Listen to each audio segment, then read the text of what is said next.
Welcome to our third episode of What's Up Carmel. I'm Matt. I'm Claire. And I'm Trevor. And today we are pleased to have the former Mayor of Carmel, Jane Reiman, on our podcast today. Mayor Reiman first served on the City Council in 1975 and served 2 terms from 1980 to 1987 as mayor. Along with this, she served on the Department of Community Relations and Economic Development and was the former advisor of our very own Carmel Mayor's Youth Council.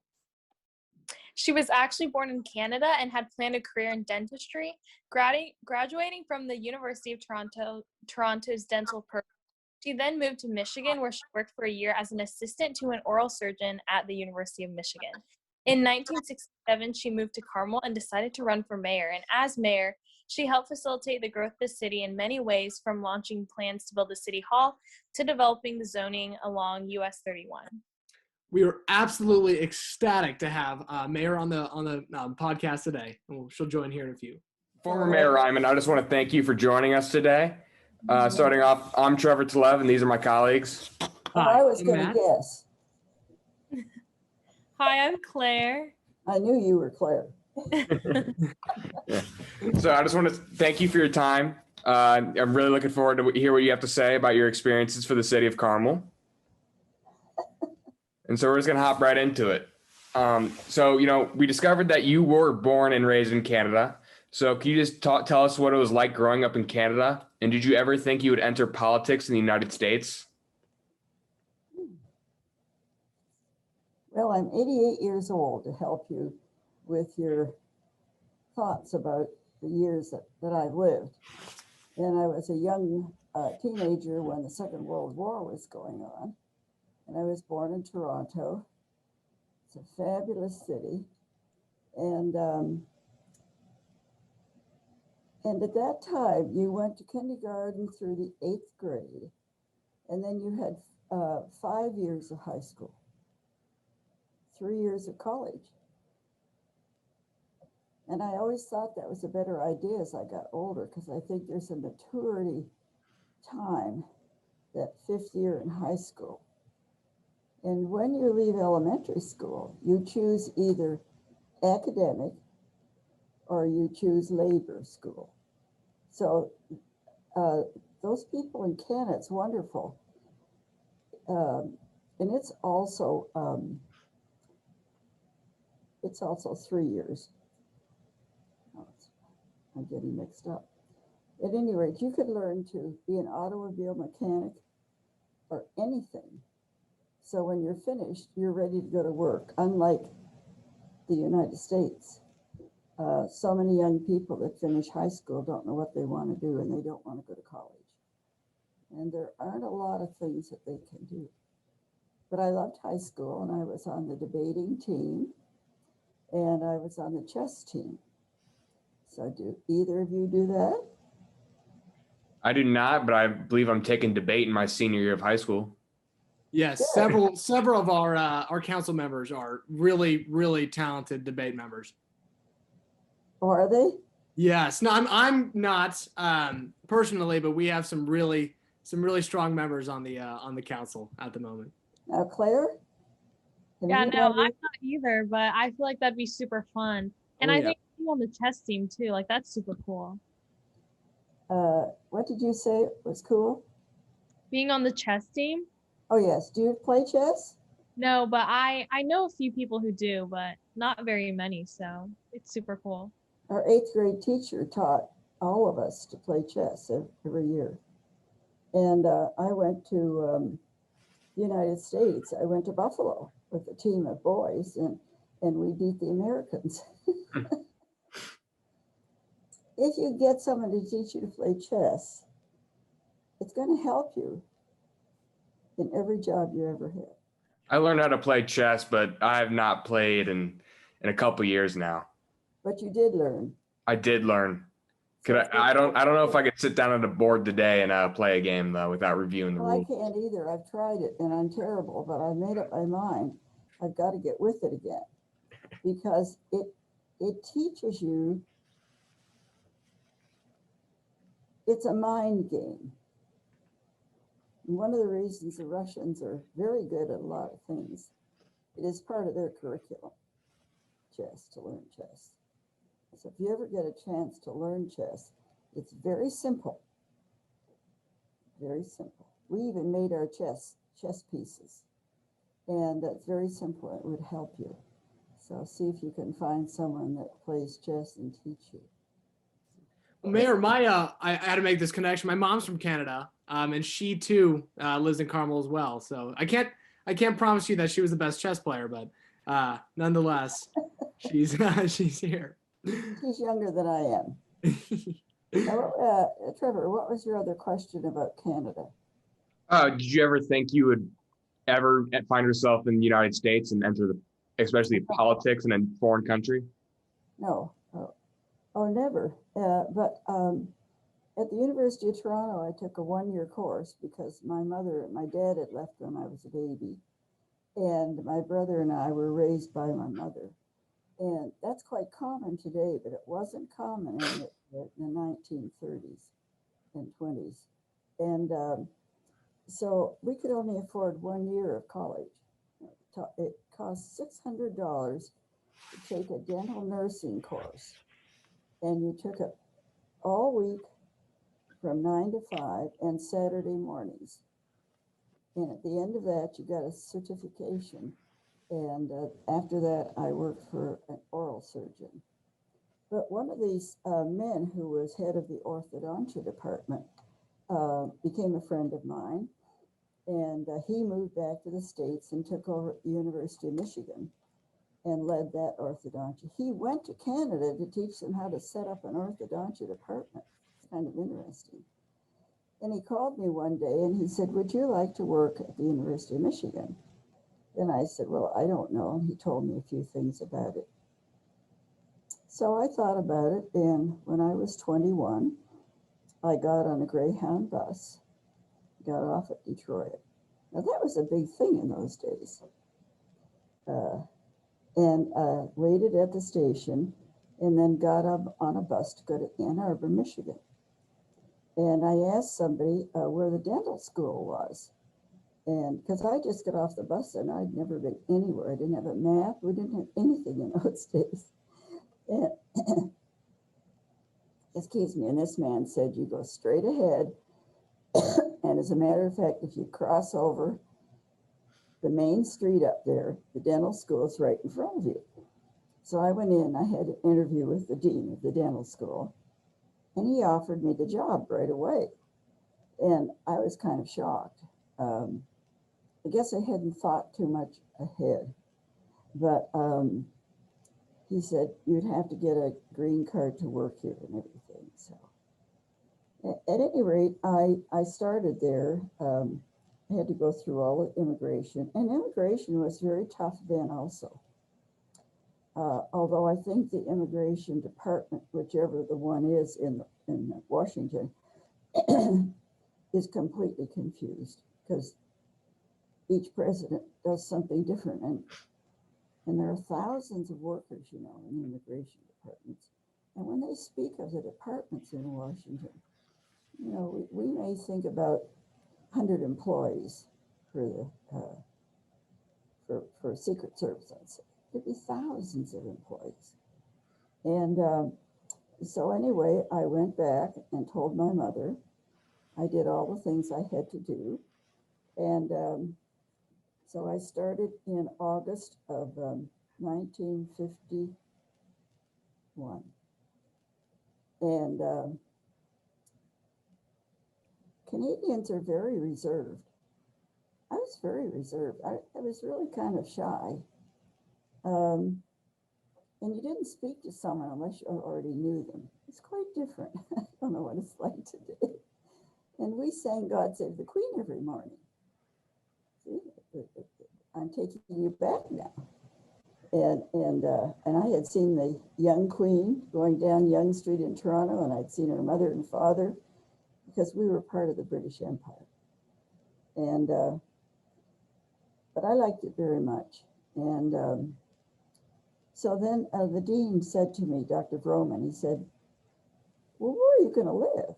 And I said, "Oh, I haven't thought of that." "No, you don't think it. I mean, it's so different. There's no phones. There's no cell phones. You can't get help anywhere." He said, well, I have an idea for you.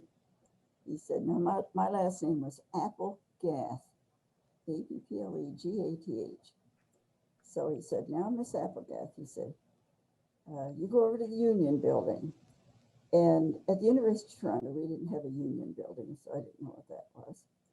But anyway, I followed his directions, and he said, there's a huge bulletin board over there, and you can find someone to live with.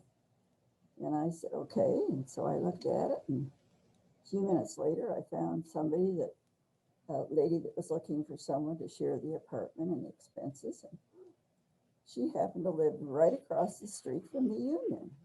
Everything fell into place for me. I'm a believer. I believe things do fall into place for you. But anyway, all the old houses in downtown Ann Arbor in those years were turned into small apartments. People that had a lot of money and had moved on. And people bought these huge homes, maybe with 5 or 6 bedrooms, and turned the second and third floor into apartments. So I met Rasmus Sinati, and she had escaped from Ukraine in the trunk of a car with her son and husband. And she needed somebody to stay with her. She was about 20 years older than I was, but that was all right. And so I said I would love to, and we shared the expenses. And she said, now you can sleep in the bedroom, because she was taking library science. And when they escaped from the Soviets, they didn't have any of their papers, the university papers or anything with them. They didn't have time. Somebody said, we're going over the border. Do you want to hide in the trunk? 3 of them. And they said, yes, they wanted freedom. So she had to take extra courses at Michigan. And her husband and son lived in another town altogether where he got a job. So that was very good. And I stayed there 2 years, and then I met my future husband there. He graduated from the business school. And at that time, my mother and her whole family were conservatives. And in Canada, they actually call them conservatives and liberals. You know, isn't that strange? I mean, it's so simple. we sort of get everything mixed up over here, I think, sometimes. We've got so many things going, far to the right, far to the left, and everything in between, and nobody knows what anybody really believes. And so I became a citizen in those days. If you were married, you could become a citizen in 3 years. Now it's 5 years. It's a long time. But if you're married, so I became a citizen. And you can look this up sometime after this. Barry Goldwater was running. You haven't heard that name, have you? Barry Goldwater. Okay, well, look that up. I forget who he was running against, but he was running on the Republican ticket. And my husband and I voted for him because he was conservative. Didn't believe in abortion and a lot of things that we didn't, so we voted for him. And I had a sign in my front lawn, and we had a little house, and he had to be in the service for 2 years at that time. And we had a little house, and I put that sign up, and every morning one of the neighbors would hide it. So it got to be a joke. And eventually we were sent to Denver when he entered the insurance business, and then he was sent to Indianapolis. And so we came to Carmel, Indianapolis in 1968 in Woodland Springs off of 116. And my mother always listened to the news after she came home from work. And I heard Prime Minister Churchill speak many times because we were an English possession. And so I was very up on the Second World War. I had 5 uncles that went over, and my father, whom I didn't know. So 6 people went over, and they all came back. But they left in 39, and the Americans actually didn't get into the war until late 42. And that was a big step for President Roosevelt, and not a popular one. But if President Roosevelt had not made that decision, Winston Churchill, if you can imagine, got on a ship. Took a long time to go and visit President Roosevelt, to beg him to come into the war, or England was going to fall. French had already fallen to the Germans, and Norway and Sweden and Denmark. And he convinced him, and against his party and everybody else. It makes me cry to think about it. President Roosevelt came into the war. Now, I'll say to you three wonderful young people, if America had not entered the war, we would all be speaking German. Isn't that interesting? Yeah. Crazy to think about. Yeah. It's something to think about. Yeah, it was fantastic. And so I always listen to the news. I guess you call me a news junkie. I've always listened to the news. And so somebody came one day and said, would you like to join the Republican Party? There's a ladies group. And I said, oh, that'd be great. And by that time, I had two little girls, and they went into the second and third grades in Carmel. And there was only about 30,000 people in Carmel at that time. Now, under Mayor Brainerd and the amounts he's annexed in, and he's a brilliant man, I don't always agree with him, but we're good buddies. We're the only two living mayors, so we share a lot of things together. But now it's about 110,000. It's just amazing. And of course, the school system has to keep up with them. And when we approve 500 homes in Woodland Springs, you have to let the school system know that those homes will be finished in 9 months. And it was a very popular place to come because the judge on the south side of 96th Street is Indianapolis, and he called for busing to take all the kids from North Central downtown and bring the other kids out. So it was a flight from Indianapolis. Everybody came out to Carmel because they didn't have to send their kids off. Many reasons for that. Some of it, I suppose, is prejudice. I'm colorblind. I never met a black person until I moved to the United States. So I thought, oh, that's normal. And I have many Asian friends. And Canada's a bit more like that. So, oh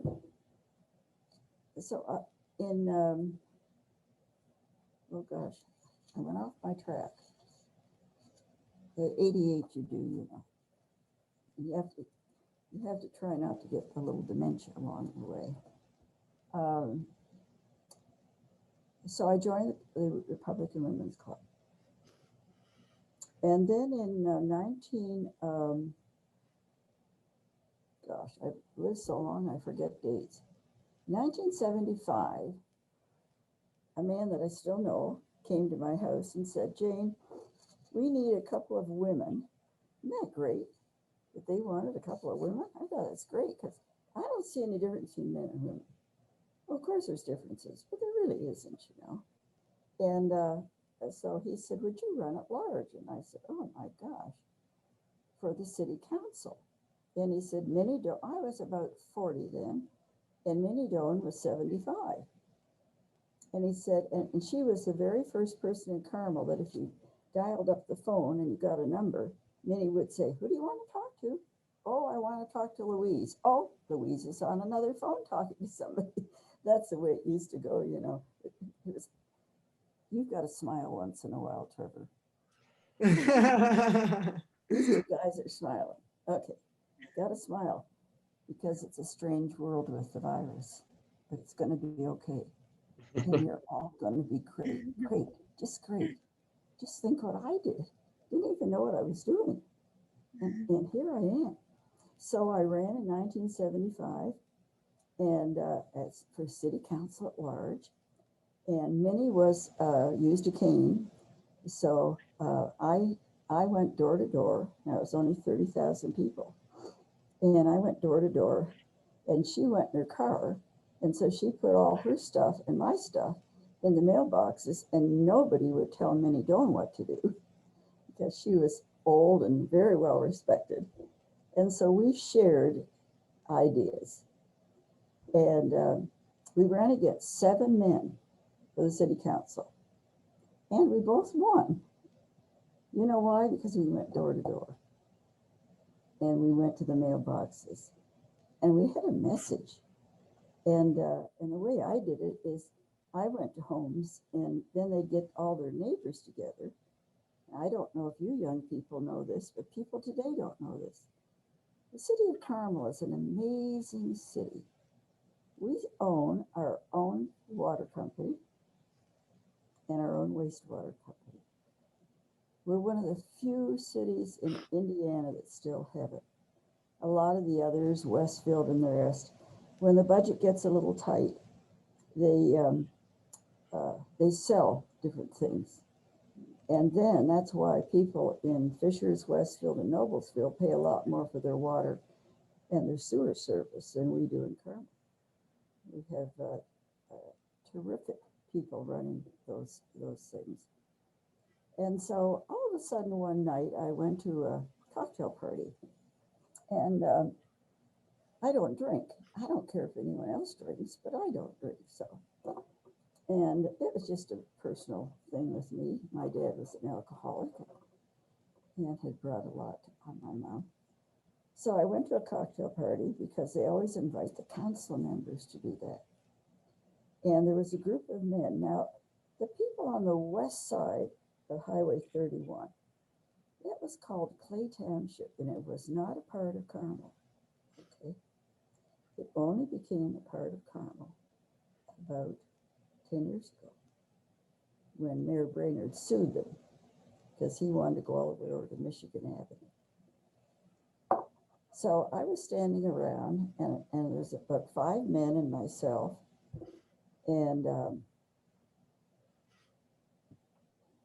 I was standing next to Ralph Wilfong, who had been a developer of a lot of houses in Carmel and had done a tremendous job. And all of a sudden he said, well, I'm going to pull something out of my pocket and I'm going to share a secret with you all. Will you never share a secret with a politician? He said, we're going to build a racetrack in Carmel. Well, I started talking to my brain. I said, take it all in, please, so that when I get out of here, I can write everything he said down. So, and the men standing around were multimillionaire friends of his. On the west side of 31, we had hundreds of horse farms back in those days. Okay, their businesses were in Indianapolis, but even the big estates you can see there. Now, that was a generation ahead of me. I'm the end of this old generation. And so, but those men had all put money into, with Ralph Wilfong, to build this racetrack. And he even pointed across the road. He had a farm, let's see, about where Best Buy is right now.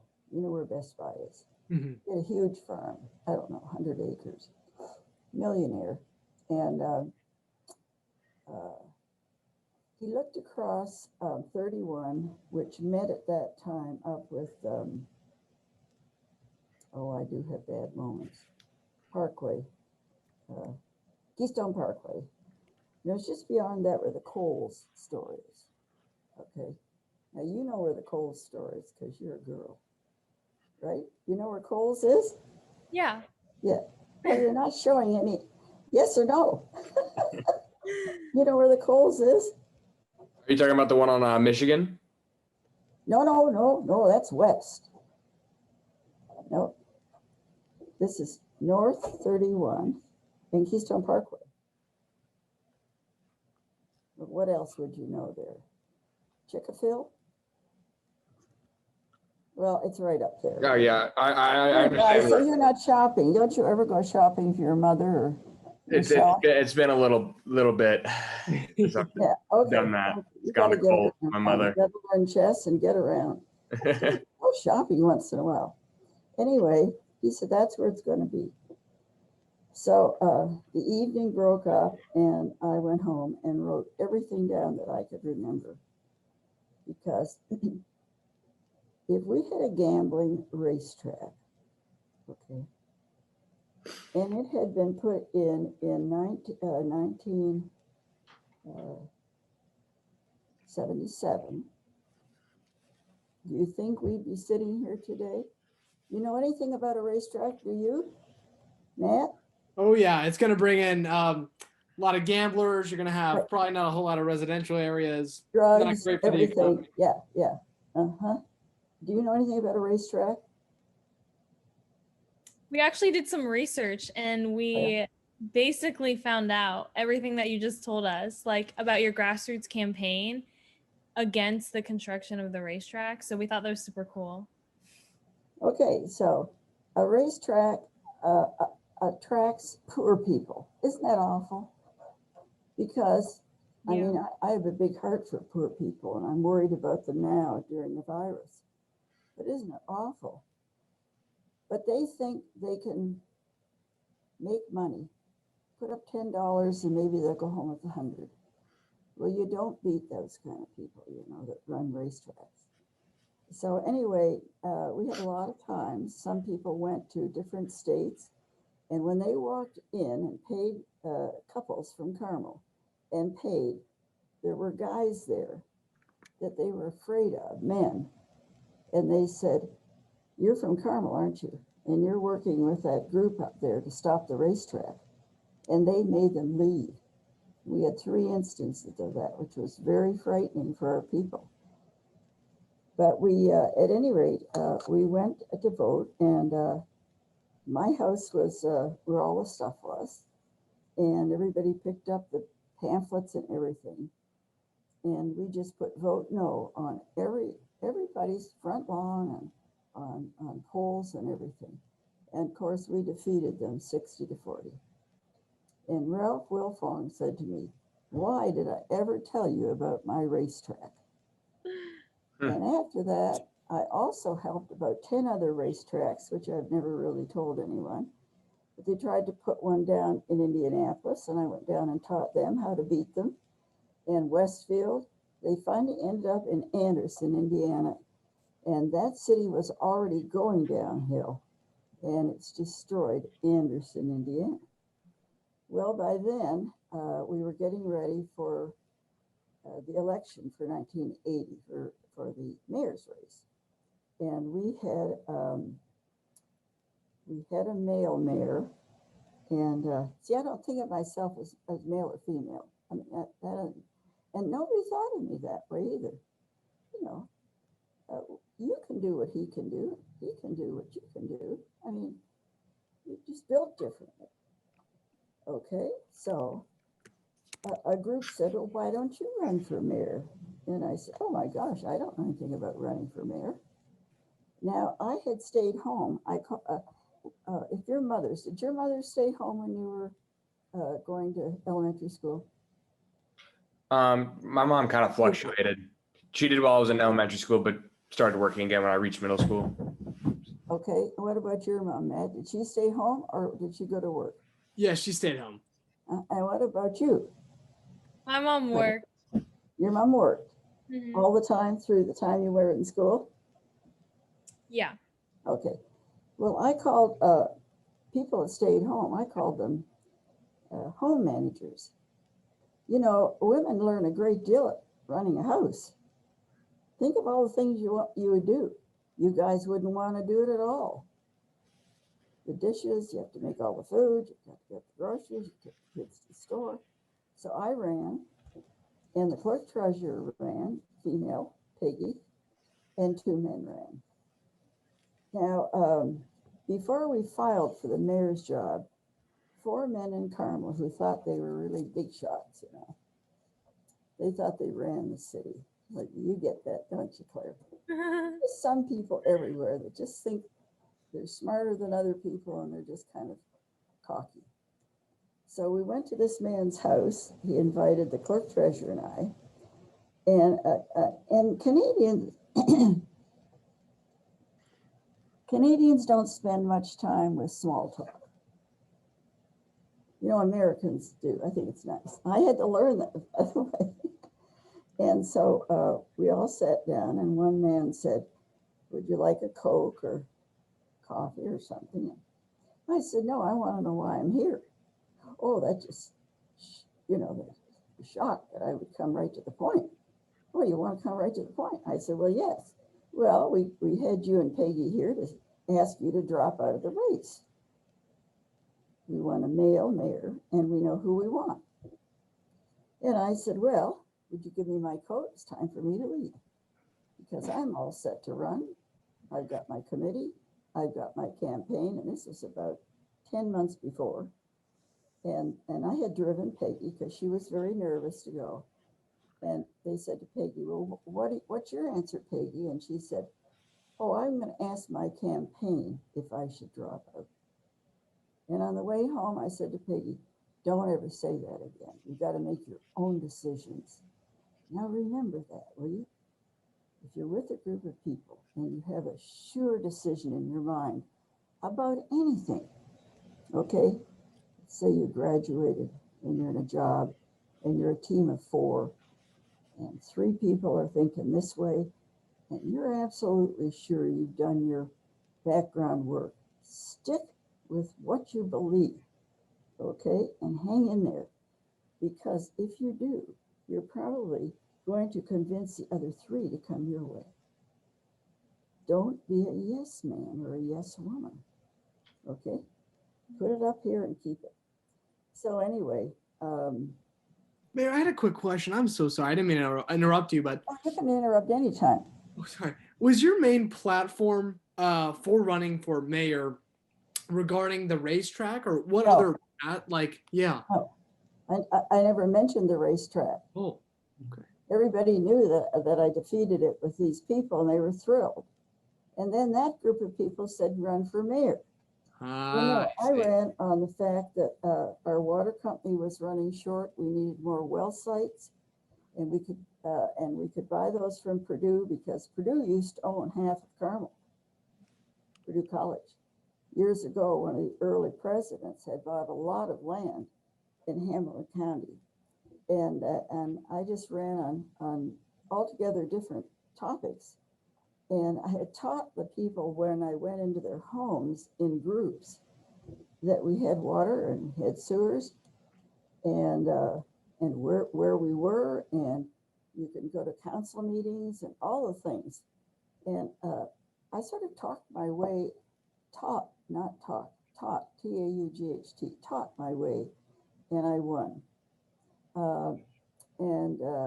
The mayor's race in 79, and I was elected in 80. And had a wonderful council. Do you have more? Now, questions. You can interrupt me.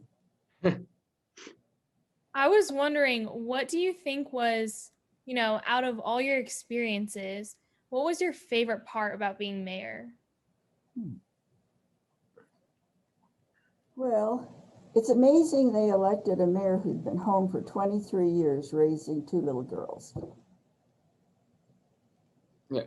The And only job I've ever had was at Michigan and one at the University of Toronto, an oral surgeon. And the other people all had full-time jobs. And I remember when I went to bed that night, thought to myself, what are they thinking of? Hiring somebody who has never had a job. But Claire, you learn a lot wherever you are. Even if you had a job this summer out helping with landscaping. Funny thing is, you'll learn something there. You'll learn that guy was not always telling the truth, and this guy was taking time off all the time. You always have to do what is right. But every time you take a job in the summer or you're an intern, you're going to learn something that you can use as you increase in the ladder of your life and your jobs, and talking to your children and meeting your wife and your husband. it's very good. Well, what did I like the best?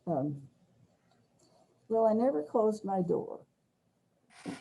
You know, one of the problems with politics today, and the reason that the media really doesn't like politicians today, is politicians, you always have to remember that the media, newspaper was big in those days. We had 4 newspapers that came to Hamilton County. And 2 downtown, the Star and the News, and they have print by the barrel.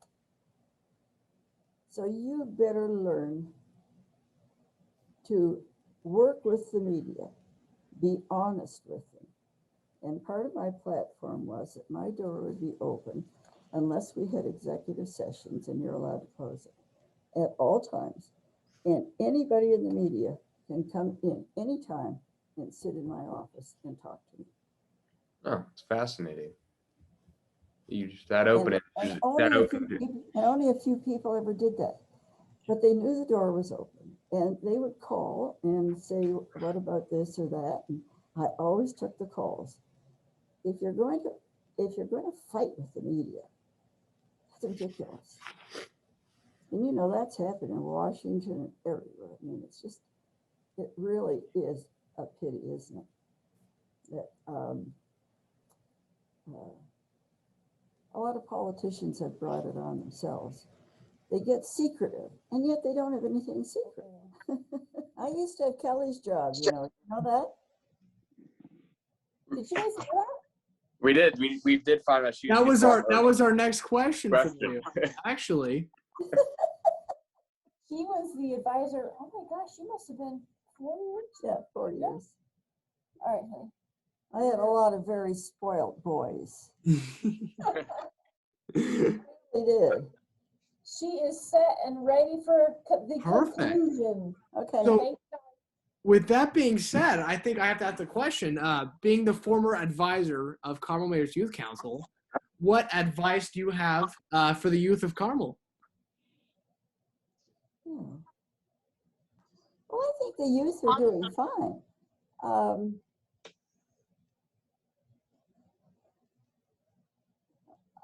Let's see. I don't have any teenagers in the family. But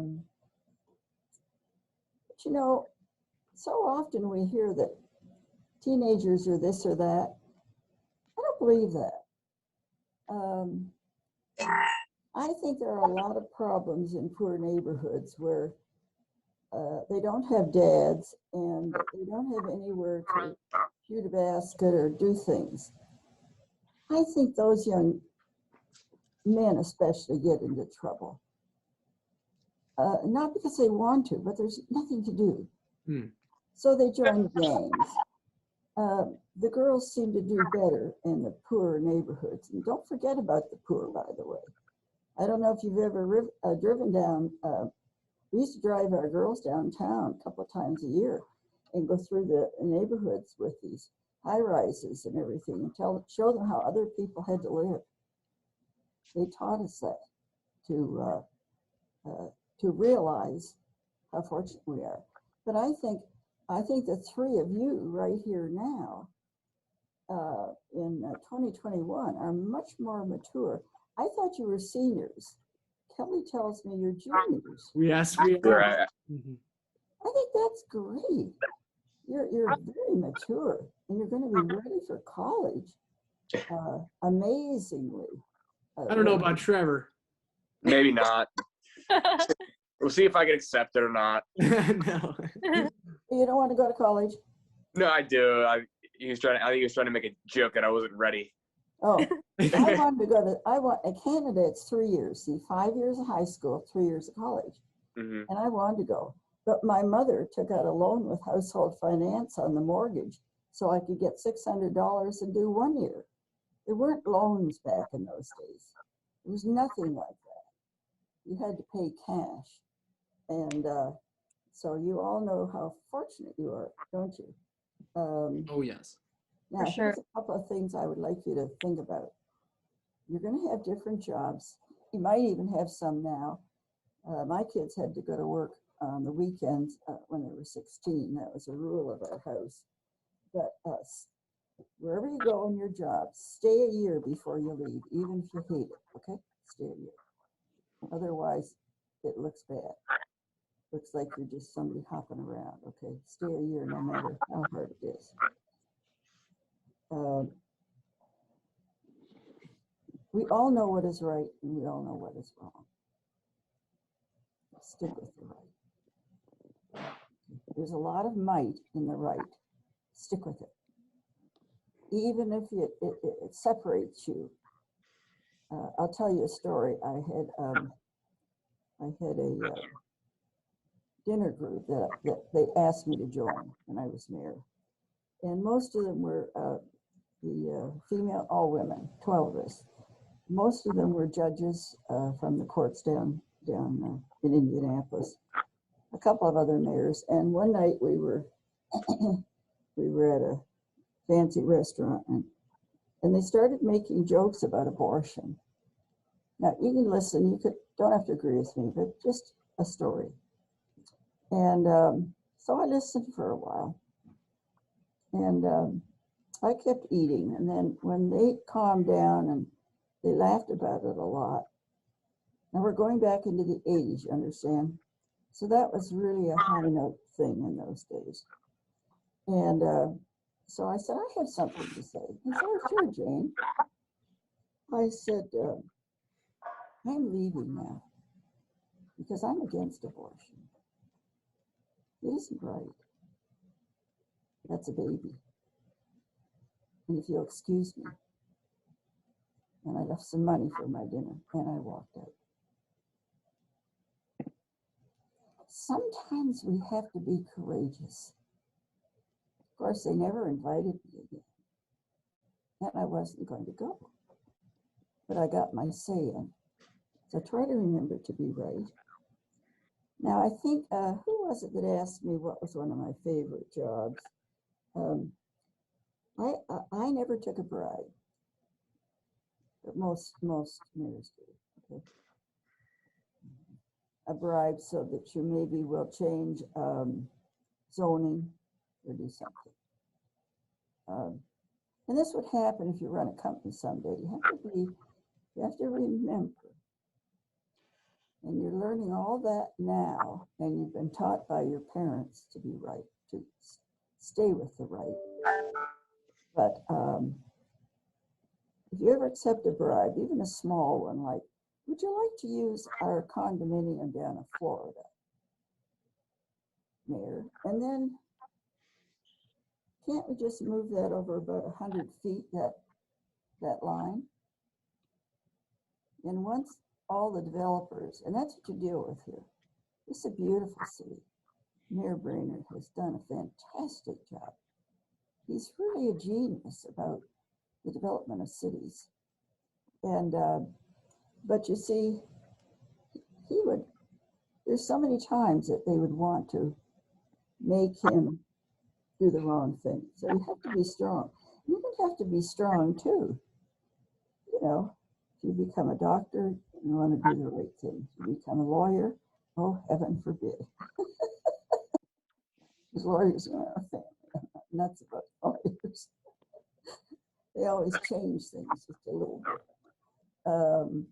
But that's another thing I want you to think about. And I was always for the citizens. Now, does that make sense? The developers and the builders and the engineers don't even live in Carmel, okay? But they'll pay for your campaign and do things for you. Well, I never accepted more than $25 from anybody the first time I ran.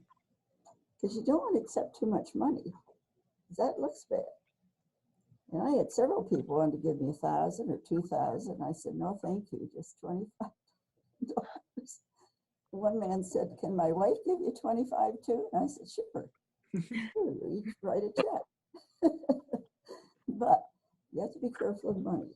I was for the citizens of Carmel, and the developers and the businessmen, they had to come to terms with a mayor who represented the citizens and not them.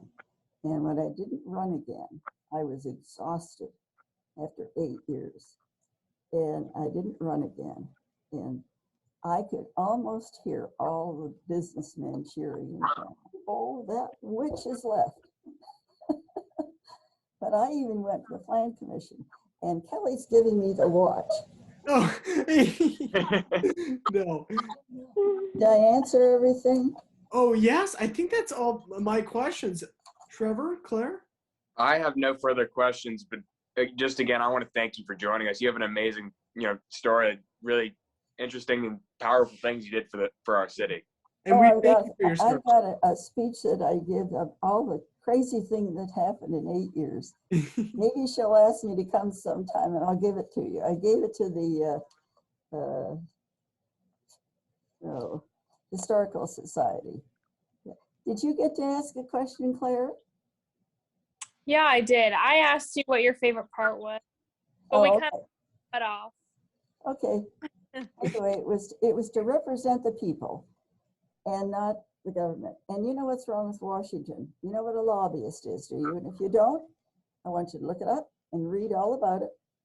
But they control the boys and the old guys on the Republican and the Democrat side. Now, one of you should at least serve someday wherever you live. You could serve on a school board. You could serve on a city council. Just for 4 years. It's very hard to get people to run for the Senate and the Congress. But you have, get your feet wet. And I think you're all terrific. Trevor, you changed positions in that. I'm also going to say to you, God bless you. Thank you so When much. you have a real problem, don't be afraid to pray. God listens to everyone.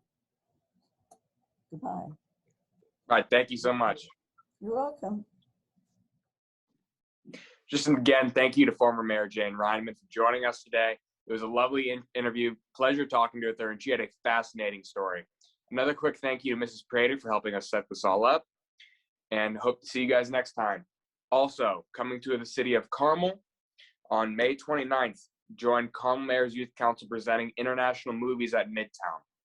Another date to look out for is June 27th, presented by Carmel Clay Public Library and Carmel Mayor's Youth Council, Paws and Pages. And starting on May 1st, make sure to check out our Carmel Mayor's Youth Council tent at the Carmel's Fire Farmers Market every Saturday. Thank you all. Thank you guys. Thanks for watching. Goodbye.